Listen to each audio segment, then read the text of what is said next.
ठीक है। Hello everyone, आज का हमारा सब्जेक्ट है computerise accounting Tally ERP 9 unit 1। हम कौन कौन से टॉपिक कवर करने वाले हैं ये देखेंगे। आज ये पूरा कवर नहीं होगा, पर इसमें आपको कौन कौन से टॉपिक देखना है आपके फर्स्ट यूनिट में वो बताया है मैंने।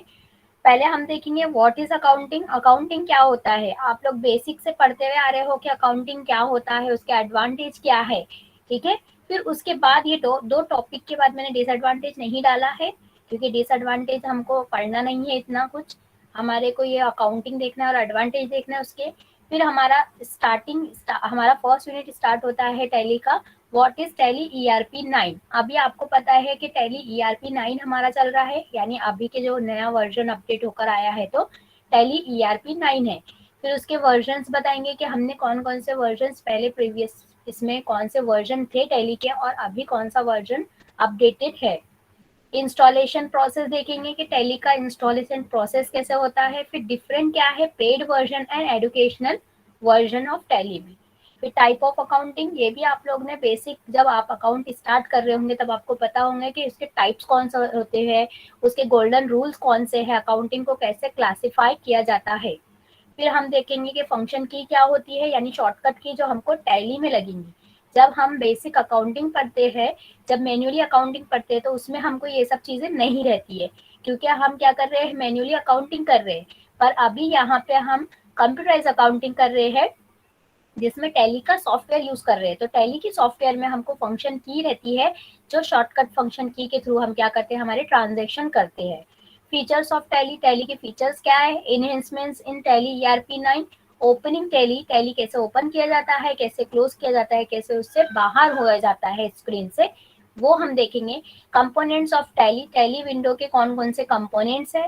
गेटवे ऑफ टैली स्क्रीन, उसका जो स्क्रीन का पार्ट है वो कैसे डिवाइड किया गया है मेन स्क्रीन में एंड सेकेंड स्क्रीन में।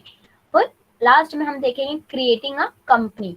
ये हमारा फर्स्ट यूनिट का सिर्फ फर्स्ट टॉपिक है। ठीक है, सेकेंड टॉपिक अभी हमारा नहीं है, ये फर्स्ट टॉपिक ही इतना सारा आपको स्टार्टिंग में है, जिसमें से आपका what is accounting and advantages of accounting जो आपके कोर्स में नहीं है। हमें पहला है व्हाट इज अकाउंटिंग। अकाउंटिंग क्या है।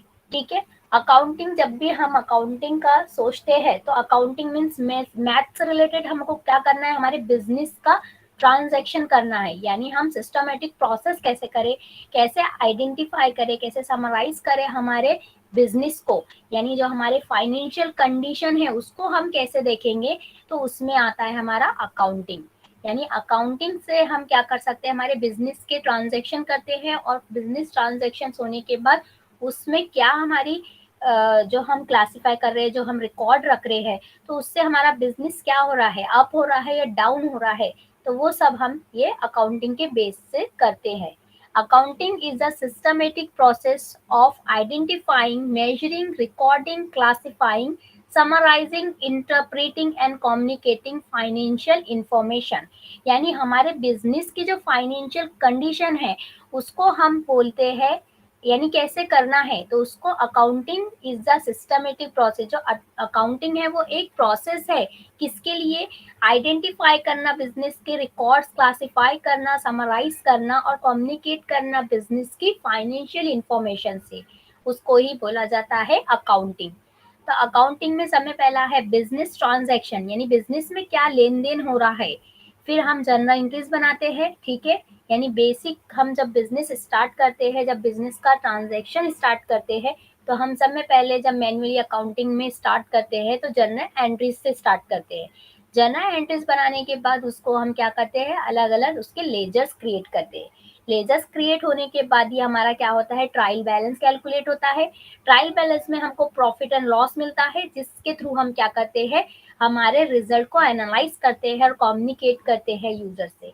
यानी हमारा जो भी प्रोसेस हो रहा है अकाउंटिंग मेंटेन करने का हमारे बिजनेस से, बिजनेस के लिए, तो उसके लिए हमको ये प्रोसेस करना पड़ता है जो मैन्युअली अकाउंटिंग है। पर ये मैन्युअली अकाउंटिंग है। ठीक है, मैन्युअली अकाउंटिंग में हमको सिस्टमेटिक ये सिस्टम है कि हमारा बिजनेस का ट्रांजैक्शन क्या है, ट्रांजैक्शन के बाद उसकी जर्नल एंट्रीज क्या है, उसका लेजर क्या बनेगा, उसका ट्रायल बैलेंस क्या बनेगा, उसका पीएनएल अकाउंट क्या बनेगा, फिर फाइनली हमको क्या मिलती है, उसकी बैलेंस शीट मिलती है। और बैलेंस शीट से हम क्या करते हैं कि हमारे बिजनेस में जो भी ट्रांजेक्शन हो रहे हैं, बिजनेस में जो अप डाउन हो रहे हैं, वो हम मेजर कर सकते हैं, आइडेंटिफाई कर सकते हैं कि हमारे बिजनेस में लॉस हुआ है या प्रॉफिट हुआ है। ठीक है, तो ये मैनुअल अकाउंटिंग का प्रोसेस है। मैनुअली अकाउंटिंग का जो प्रोसेस है वो ही उसका उलट हमारा कंप्यूटराइज अकाउंटिंग में है, क्योंकि हमको ट्रांजेक्शन सेम है, और उसमें जब हम कुछ भी क्रिएट करते हैं तो ये जो हमारा जो चार्ट दिख रहा है ये हमारा अपोजिट हो जाएगा। भले ही हमारा balance sheet, trial balance, profit and loss account automatically calculate होता है, पर हम जब स्टार्टिंग करते हैं तो हमको सब में पहला लेजर बनाना पड़ता है, जिसको ही बोला गया है कंप्यूटराइज में ग्रुप्स बनाना। हम जर्नल एंट्रीज नहीं बनाते हैं, जर्नल एंट्रीज फिर हमारी लास्ट में बनती है, यानी जब हम लेजर बनाते हैं, जब हम कंपनी क्रिएट करते हैं, जब हम लेजर बनाएंगे तब हमारी जर्नल एंट्रीज बनेंगी, जिसको बोला जाता है कंप्यूटराइज में वाउचर एंट्री, जिसके लिए हमको फंक्शन की जरूरत पड़ेगी। हम डिफरेंट देख लेंगे अभी आगे में। तो ये हमारा कंप्यूटराइज अकाउंटिंग, हमारा मैन्युअली अकाउंटिंग होता है, जो हमारा सिंपल सा बेस क्या होता है कि हमारे बिजनेस में जो भी ट्रांजेक्शन हो रहे हैं उसको हमको समराइज करना, आइडेंटिफाई और रिकॉर्डिंग में उसको रखना। अब एडवांटेज क्या है अकाउंटिंग का, अकाउंटिंग क्यों हम अकाउंटिंग का यूज कर रहे हैं। मैंने बताया है कि हम प्लान करते हैं हमारा बिजनेस में जो भी हमारा डिसीजन हमको लेना है कि हमारा बिजनेस क्यों डाउन में चल रहा है या क्यों अप में चल रहा है, यानी हमारे इसमें लॉस हो रहा है या प्रॉफिट हो रहा है। तो ये एक एडवांटेज है कि अकाउंटिंग जब हम मेंटेन करते हैं हमारे बिजनेस का, तो हम आगे का प्लानिंग कर सकते हैं कि हमको कौन से प्रोडक्ट पे प्रॉफिट ज्यादा हो रहा है, कौन सी चीज पे हमको लॉस हो रहा है। तो हम क्या कर सकते हैं, मैनेज कर सकते हैं, प्लानिंग कर सकते हैं और कंट्रोलिंग कर सकते हैं कि हम कहाँ पे हमने वहाँ कहाँ पे हमारा डिक्रीमेंट हो रहा है। Provide complete and systematic records, एक हमको मिलता है रिकॉर्ड सिस्टमेटिक के हमारे ट्रांजेक्शन कौन से डेबिट है, कौन से क्रेडिट है, हमारा सिस्टमेटिकली रिकॉर्ड्स हमारे पास मेंटेन रहता है। हर बंदे का, हर ह्यूमन बीइंग जो भी हमारा कस्टमर है या सेलर है या हम कोई ऑर्डरिंग कर रहे हैं, वो सब हम सिस्टमेटिक क्या करते हैं, कंप्लीट करके रखते हैं एक रिकॉर्ड। तो हमारा अकाउंटिंग का एक एडवांटेज ये भी है कि हमारे हर रिकॉर्ड्स ईयर के हमारे पास अवेलेबल रहते हैं। तो हमको पता चल सकता है कि हमारा कौन से ईयर में हमारा कौन सा कितना प्रॉफिट हुआ था और कितना लॉस हुआ था, कौन से प्रोडक्ट हमारे ज्यादा परचेज हुए या सेल हुए, या कौन से प्रोडक्ट हमारे ज्यादा सेल नहीं हो पाए। Information regarding profit and loss loss ठीक है, हम ये देख सकते हैं कि हमारा कौन सा प्रॉफिट है, किसमें ज्यादा हमको प्रॉफिट है। तो वैसे हम प्लान करेंगे कि कौन से प्रोडक्ट या कौन सी चीज पे हमको ज्यादा जोर देना चाहिए। जो हमारा लॉस चल रहा है बिजनेस, तो हमारा बिजनेस क्यों लॉस में जा रहा है, तो इससे हम क्या कर सकते हैं, मेजर कर सकते हैं हमारे बिजनेस के प्रॉफिट एंड लॉस को, यानी उसकी इंफॉर्मेशन हम देख सकते हैं। इंफॉर्मेशन रिगार्डिंग फाइनेंशियल पोजीशन, फिर हमारी फाइनेंशियल पोजीशन आती है कि हमारा बिजनेस जो है कौन से पोजीशन पे है, या कौन से पोजीशन पे हमारा बिजनेस था पहले ईयर में और अभी कौन से पोजीशन पे पहुंच चुका है। तो हम अकाउंटिंग में हम ये भी कर सकते हैं, अकाउंटिंग मेंटेन करने का हमारा ये एडवांटेज भी है। Helpful in assessment of tax liabilities, हमने टैक्स कितना पे किया है, किस पे किया है, ये भी हम देख सकते हैं। हेल्पफुल इन राइजिंग लोन, हमने कौन से इस पे लोन लिया है उसके लिए भी हम मेंटेन करते हैं, या हमने किसको लोन दिया है। कंप्रेजिंग ऑफ रिजल्ट, ठीक है, जो मैंने बताया है कि अगर से आपने बिजनेस स्टार्ट किए 2019, 2000 फिर तुम्हारा 20 आ गया, 22, 21 आ गया, तो आप कंपेयर कर सकते हैं कि आपके कौन सी ईयर में आपका बिजनेस सब में ज्यादा प्रॉफिट में था या सब में ज्यादा लॉस में था। तो ये अकाउंटिंग मेंटेन करने का यही मोटिव है कि हमारा बिजनेस कहाँ कौन सी पोजीशन पे चल रहा है। अब हमारा आता है व्हाट इज टैली ईआरपी 9। हमने पहले देखा कि हमारा अकाउंटिंग क्या होता है और अकाउंटिंग क्यों हम कर रहे हैं। अब हमारा आएगा कि व्हाट इज टैली ईआरपी 9। हमारा टैली ईआरपी 9 क्या है और कैसे वर्क करता है, उसमें ऐसी चीज क्या हुई है जो मैन्युअली अकाउंटिंग में नहीं है। ठीक है, तो सब में पहला पॉइंट है टैली ईआरपी 9 का फुल फॉर्म है इंटरप्राइज रिसोर्स प्लानिंग। ठीक है, is one of the most popular accounting software used in India. It is complete enterprise software for small and medium enterprises. यहाँ पे क्या बोला है, जो टैली ईआरपी 9 है ये एक तरह का सॉफ्टवेयर है, यानी टैली का सॉफ्टवेयर है जो किसके लिए बना है, अकाउंटिंग के पर्पस के लिए बना है, जो जिसको हम कोई भी इंटरप्राइजेस यानी कोई भी बिजनेस वाला इसको यूज कर सकता है, चाहे उसका छोटा बिजनेस हो या बड़ा वाला बिजनेस हो या मीडियम बिजनेस हो, सब लोग ये टैली ईआरपी 9 को यूज कर सकते हैं। जो किस लिए जो ये सॉफ्टवेयर है ये अकाउंटिंग पर्पस के लिए है। जो हम मैन्युअली में करते हैं आ रहे हैं वही हमको क्या करना है, अब टैली ईआरपी 9 में मेंटेन करना है। Tally ERP9 is a perfect business management solution and GST software with an ideal combination of function, control and inbuilt customizability.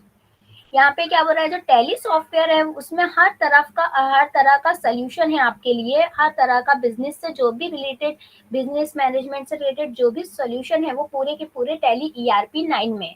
जैसे कि आप लोगों का अभी जीएसटी टैक्सेशन चल रहा है, तो जीएसटी भी इसमें इंक्लूड है ईआरपी 9 में, ईआरपी 9 सॉफ्टवेयर में। जो एक तरह का क्या है, फंक्शनलिटी है, यानी जो इनबिल्ट फंक्शनलिटी है इसमें ऑलरेडी है, यानी हमको ट्रायल बैलेंस शीट या प्रॉफिट एंड लॉस अकाउंट निकालने की जरूरत नहीं है। ये ऑटोमेटिकली क्या करता है, कैलकुलेट करता है। जैसे जीएसटी के बारे में बताया है या कोई अदर टैक्सेशन के बारे में हम पढ़ रहे हैं या हम कर रहे हैं टैली में, तो हम क्या कर सकते हैं, वो ऑटोमेटिकली कैलकुलेट कर सकते हैं। बस हमको इसमें क्या करना पड़ता है, फीचर सेट करना पड़ता है, बाकी सब ऑटोमेटिकली होता है। जो चीजें हमको मैन्युअली अकाउंटिंग में डिफिकल्ट जाता है वही टैली ईआरपी 9 में इजीली हमको फ्यू मिनट में हमको रिजल्ट डिस्प्ले हो जाता है। You can automatically create balance sheet, cash book, purchase book, sales books, inventory, ledger and voucher are created. हमको यहाँ ऑटोमेटिकली हर चीज कैलकुलेट करके मिल जाती है, जैसे कि बैलेंस शीट हो गई, कैश बुक हो गया हमारा, परचेज बुक हो गया, sales books, inventory, ledger and voucher. यहाँ पे सब ऑलरेडी क्रिएटेड है, आपको बस आपके ट्रांजेक्शन को ध्यान देकर ट्रांजेक्शन्स करने हैं और ऑटोमेटिकली आपको सब कैलकुलेट होके मिल जाएगा। इसमें एक यूज ये भी है कि हम कोई भी एंट्री को डिलीट कर सकते हैं, एडिट कर सकते हैं, जो हम मैन्युअली अकाउंटिंग में नहीं कर पाते हैं। If you want to do the accounting work in manually, it takes more time. But the some work if you want to do in computer with accounting package, it will takes any few hours. यहाँ पे क्या बोल रहा है, जब हम manually accounting करते हैं तो हमको सिस्टमेटिकली चलना पड़ता है। पहले हम बनाते हैं हमारा जर्नल एंट्रीज से हम बनाते हैं लेजर से बनता है हमारा ट्रायल बैलेंस, फिर प्रॉफिट एंड लॉस अकाउंट और बाद में हमारा बैलेंस शीट कैलकुलेट होता है।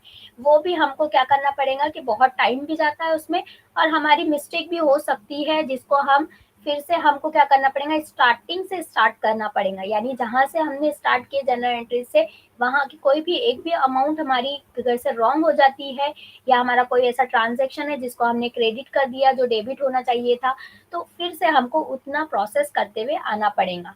एक ये डिसएडवांटेज है हमारा मैन्युअली अकाउंटिंग करने का, जिसमें हमारी मिस्टेक हो सकती है। पर अगर से यही चीज हम कंप्यूटराइज अकाउंटिंग में करें, यानी हमने एक पैकेज यानी टैली का पैकेज यूज करके कर रहे हैं, तो यही काम हमारा फ्यू आवर्स में या फ्यू मिनट्स भी बोल सकते हैं, फ्यू आवर्स में हो सकता है। और जो हम रॉन्ग कर रहे हैं या हम कोई अमाउंट रॉन्ग डाल दिए हैं तो हम उसको एडिट भी कर सकते हैं। तो हमारा क्या हो सकता है कि हमारा बैलेंस शीट और profit and loss account, trial balance automatically calculate होकर आ जाएंगी। हमको उसको कुछ नहीं करना है, सिर्फ हमको लेजर एंड वाउचर बनाना है, ट्रांजेक्शन हमारे सही जगह होना चाहिए, डेबिट एंड क्रेडिट परफेक्ट होना चाहिए। अगर से इन केस हमारा डेबिट एंड क्रेडिट परफेक्ट नहीं है, गलत भी हो गया है और हमको आगे चल के पता चलता है कि हमने ये एंट्री गलत कर चुके हैं, तो उसको हम क्या कर सकते हैं, एडिट कर सकते हैं, मॉडिफाई कर सकते हैं। पर हमारा उससे कुछ फर्क नहीं पड़ेगा, हमारा automatically balance sheet and profit and loss account फिर से कैलकुलेट होके हमको दिख जाएंगे। पर मैन्युअली अकाउंटिंग में हम क्या करते हैं कि हमारा एक भी मिस हो गई एंट्री तो हमको फिर से स्टार्टिंग से स्टार्ट करके पूरा लास्ट तक का जाना पड़ता है। Tally is a one of the best package which will give you a correct picture of your business transaction right from beginning to end. ठीक है। टैली जो है, टैली हम अकाउंटिंग इसलिए कर रहे हैं कि हमारा बिगिनिंग जो है, हमारा स्टार्टिंग जो है बिजनेस का, उसका एंड तक का हमको उसका प्रोसेस दिखे कि हमारा बिजनेस अप में चल रहा है या डाउन में चल रहा है। वैसे ही टैली ERP 9 में भी वैसे ही सेम है। टैली सॉफ्टवेयर में भी हम क्या करेंगे, हमारे बिजनेस के ट्रांजेक्शन करेंगे और हमको पता चलेगा कि हमारी बिजनेस की करेक्ट पिक्चर क्या है, यानी हमारा बिजनेस सही में प्रॉफिट में चल रहा है या लॉस में चल रहा है। तो ये हम देख सकते हैं। हम मंथली भी देख सकते हैं इसमें कि मंथली हमको अगर से देखना है कि हमारे बिजनेस में कुछ अप एंड डाउन हो रहा है, तो हम वहाँ पे भी मैनेज कर सकते हैं हमारे बिजनेस को और अच्छे से। और या फिर हम 1 ईयर में हमारा बिजनेस स्टार्टिंग एंड एंड तक का देख सकते हैं। हर चीज की फैसिलिटी है इसमें, बस आपको इसको हैंडल करना आना चाहिए। Tally was developed by an Indian company called Tally Solution Private Limited, just like Windows was developed by Microsoft। जैसे हम ये जो हमारा टैली सोल्यूशन प्राइवेट लिमिटेड एक कंपनी है जिसने टैली का सॉफ्टवेयर डेवलप किया है, जो इंडिया की कंपनी है। जैसे मैंने यहाँ पे दिया कि विंडो सॉफ्टवेयर, विंडो का माइक्रोसॉफ्ट विंडो किसने बनाया, विंडोज वाले ने डेवलप किया। वैसे ही हमारा जो टैली सॉफ्टवेयर है वो tally solution private limited company ने डेवलप किया, जो इंडिया की कंपनी है। The founder of Tally is Shyam Sundar Goenka and his son Bharat Goenka। Goenka, ठीक है। या फिर उसका फाउंडर का नाम बताया कि किसने इसको इन्वेंट किया, तो श्याम सुंदर गोइंका और उसके सन भरत गोइंका ने किया। Tally Solution Private Limited is an Indian multinational company that provides enterprise resource planning software. It is headquartered in Bengaluru, Karnataka, India। ठीक है। इसमें आपको यहाँ पे बताया कि टैली सोल्यूशन कौन सी कंपनी ने और कौन से सिटी यानी कौन से कंट्री की कंपनी है, इंडिया की कंपनी ने बनाया है, टैली सोल्यूशन ने बनाया है। और किसने बनाया है, कौन उसका फाउंडर है, तो वो बताया है कि श्याम सुंदर Goenka and his son Bharat Goenka ने इसको डेवलप किया है। और ये जो कंपनी है वो क्या है, मल्टी डायमेंशनल कंपनी है, जो क्या कर रही है, हमको हमको ऐसा सॉफ्टवेयर दे रही है जो हमारे इंटरप्राइजेस प्लानिंग के लिए यूज कर रहे हैं हम, यानी हमारा बिजनेस के लिए हम यूज कर रहे हैं। ऐसा हमको सॉफ्टवेयर इसने डेवलप करके दिया है, जिसका हेडक्वार्टर बताया है बेंगलुरु, कर्नाटका, इंडिया। अब हमको प्रोसेस क्या बताया है कि हमको जब टैली ERP 9 हम यूज कर रहे हैं, तो हमने पहले देखा था जब हम अकाउंटिंग यूज करते थे तो मैन्युअली कैसे करते थे। अब यहाँ पे हम देखेंगे कि हम टैली सॉफ्टवेयर में कैसे हमको यूज करना है। तो टैली सॉफ्टवेयर जब भी हम स्टार्ट करते हैं तो सबसे पहले हमको करना पड़ता है क्रिएट अ न्यू कंपनी। सबसे फर्स्ट स्टेप रहेगा हमारा create new company. Company create करने के बाद हमको क्रिएट करना है लेजर, यानी हमारा जो भी लेजर है वो हमको क्रिएट करना है। लेजर क्रिएट करने के बाद हमको क्या करना है, हमारा क्रिएट करना है वाउचर एंट्री, यूज करना है उसमें फंक्शन की, क्योंकि आपको फंक्शन की के अलावा आप फंक्शन की के बिना नहीं कर सकते हैं ट्रांजेक्शन। तो आपको लेजर बनाना है, यानी जो आप लेजर बनाते हो मैन्युअली अकाउंटिंग में वैसा ही सेम है, बस प्रोसेस अलग है कि आपको ऑलरेडी ये पैकेज में सब कुछ बना बनाया है, बस आपको सिलेक्ट करना है और ध्यान देना है कि कौन से ट्रांजेक्शन का कौन सा लेजर बनेगा। आपको कंपनी क्रिएट करना है, क्योंकि आपका एक बिजनेस होता है, तो बिजनेस के ट्रांजेक्शन आप कर रहे हैं, तो वही बिजनेस से वो जो बिजनेस का नाम है, आपका कंपनी का नाम है, उससे रिलेटेड आपको एक कंपनी क्रिएट करना है, फिर लेजर बनाना है। लेजर बनाने के बाद आपको वाउचर बनाना है, और वाउचर में आपको याद रखना है फंक्शन की। फंक्शन की के थ्रू ही आपका वाउचर एंट्री होंगी। फिर डेबिट एंड क्रेडिट आपको ध्यान देना है, जो हमारे रूल्स रहते हैं अकाउंट के। फिर ऑटोमेटिकली क्या होगा, जैसे ही हम ये 3 स्टेप करने के बाद ऑटोमेटिकली हमारी कैलकुलेट हो जाएंगी balance sheet and profit and loss account और ट्रायल बैलेंस भी। ये सब चीजें हमारी ऑटोमेटिकली कैलकुलेट हो जाएंगी, इसमें हमको कुछ नहीं करना है। वर्जन ऑफ टैली, टैली के वर्जन कौन कौन से आए थे, सब में पहला आया था 4.5 वर्जन आया था। सब में पहला वर्जन 4.5 जो 1990 में था, जो सॉफ्टवेयर बेस किस पे था, MS DOS पे बेस था। फिर नेक्स्ट वर्जन आया हमारा 5.4 was second version of Tally. It was released in 1996. It was a graphic interface version. ये जो था पहला वर्जन जो था वो डॉस बेस पे था। दूसरा वर्जन जो आया वो कौन से बेस पे था, ग्राफिक इंटरफेस वर्जन पे था, यानी सिर्फ ग्राफिक्स पे ही बेस था ये। और जो टैली 6.3 आया, ये थर्ड वर्जन आया, इसमें क्या हुआ 2001 में ये वर्जन आया और ये विंडो बेस्ड था। It support printing and implementing with VAT value added tax. यानी जो हमारा 6.3 वर्जन जब आया तभी हमारा टैक्सेशन स्टार्ट हुआ इसमें, और हमारा जो है प्रिंटिंग को सपोर्ट करने लगा, यानी विंडो बेस्ड बना ये वाला सॉफ्टवेयर, ये जो टैली का सॉफ्टवेयर आया। फिर 7.2 आया, 7.2 में 2 कब आया 2005 में आया, और it was added with new feature of the statutory complementary version and VAT rules as per state wise. अब इसमें क्या हुआ कि एक तो 7.2 वर्जन आया, न्यू अपडेट हुआ, जब भी हमारा वर्जन अपडेट होता है तो न्यू फीचर्स लेके आता है, तो 2005 में ये रिलीज हुआ। और इसमें क्या हुआ कि जो हमारे टैक्सेशन के वैट जो वैल्यू एडेड टैक्स है उसमें ऑल स्टेट वाइज हमारे टैक्स जो है इंक्लूड हो गए। फिर नेक्स्ट आया हमारा 8.1 वर्जन, ठीक है, ये किसने, ये जो हमारा हुआ है न्यू वर्जन आया, जो data structure is was added with new feature of point of scale, POS and payroll. इसमें क्या हुआ 8.1 में हमारा वैट टैक्सेशन तो चला ही चला, पर हमारा डाटा स्ट्रक्चर भी यूज होने लगा, इसमें ऐड हुआ, और हमारा पेरोल, पेरोल जो हमारी कंपनी से रिलेटेड होता है, जो कंपनी में काम करते हैं एम्प्लॉयज, तो उनके लिए पेरोल मेंटेन करते हैं, तो पेरोल भी हमारा जो है ये वर्जन में ऐड हो गया। The next version was tally 9, यानी 9.0 आया, या 9 बोल सकते हैं, 9 आया जो 2006 में आया। This version was release due to bugs and errors. This version has maximum feature such as TDS, payroll etcetera.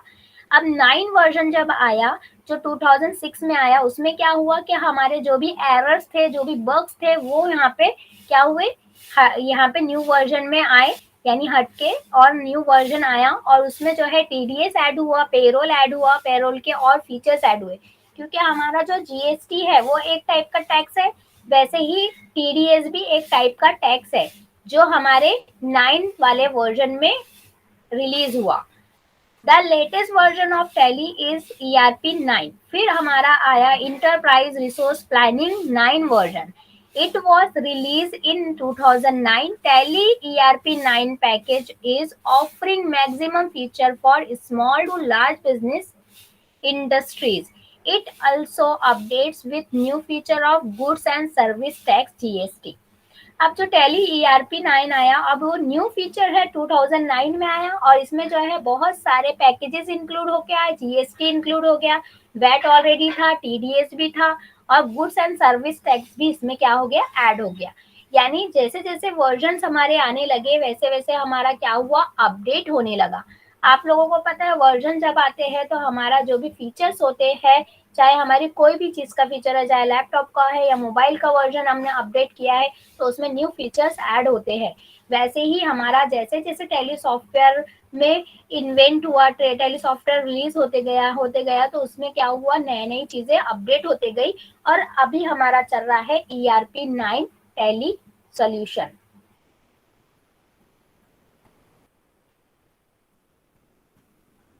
I hope आप लोग को इतना क्लियर हो गया होगा, फिर भी मैं थोड़ा सा रिवाइज करा देती हूँ मैंने क्या क्या पढ़ाया है आपको। समय पहले पढ़ाया है व्हाट इज अकाउंटिंग, अकाउंटिंग क्या है। अकाउंटिंग जो होता है हमारा सिस्टमेटिक होता है, जो हम पढ़ते हुए आ रहे हैं मैन्युअली अकाउंटिंग में, जिसमें हम समय पहले बनाते हैं journal entries, ledger, trial balance बनता है, फाइनेंशियल अकाउंटिंग यानी प्रॉफिट एंड लॉस बनता है, फिर हमको रिजल्ट मिलता है कि हमारा एक्चुअल में हमारा बिजनेस कौन से पोजिशन पे है। फिर नेक्स्ट हम अकाउंटिंग क्यों यूज कर रहे हैं, उसके एडवांटेज क्या है कि रिकॉर्ड रख सकते हैं, प्रॉफिट एंड लॉस निकल जाता है, फाइनेंशियल पोजीशन पता चल जाती है, हमने टैक्स लोन किसको दिया, किससे लिया, वो मेंटेन कर सकते हैं, हम अपने बिजनेस को प्लान कर सकते हैं, हम डिसीजन ले सकते हैं हमारे बिजनेस का देख के कि हमारा बिजनेस कौन सी चीज में पीछे है, यानी हमारा प्रॉफिट हो रहा है या लॉस हो रहा है, तो लॉस में क्यों जा रहा है हमारा बिजनेस, वो सब हम कंपेयर कर सकते हैं ईयरली या मंथली।